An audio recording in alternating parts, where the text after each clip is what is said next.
Benjamin, you're obviously, steeped in conservative politics. The Bow Group's broadly a conservative party think tank.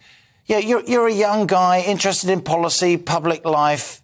Yeah. How do you feel about all these antics? Well, it's incredible. It's so exciting, isn't it? It's quite fun, really. The blood is in the water, the sharks are circling. It's quite exciting. But you have to look beyond the excitement and just look at what's good for the country as well. Is it good to have this amount of chaos at the moment? Obviously not. It's not ideal. But then the longer Boris stays, the more chaos there's going to be. So that's the way up you've got to have. Do you want a new leader who's more stable, who's going to have less chaos? But is that even possible? Since, the last few years, it's been chaos. We had it under Theresa May. We've had it under Boris. Who's going to come in and replace him? Are we going to have the same thing again? And how do we avoid that? Who are the candidates and who would be good at avoiding that chaos? Yeah, I mean, it's interesting, isn't it? Because there are already some runners and riders. Some people have stuck their head above the parapet. Others seem to be manoeuvring into position.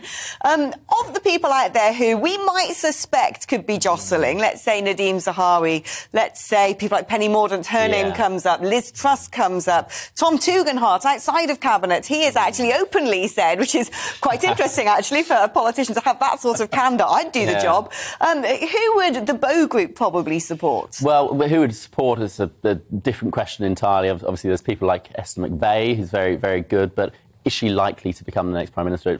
It's a difficult one. The people who are likely to become the next Prime Minister are often the worst ones, the ones who are least likely to deliver for the country.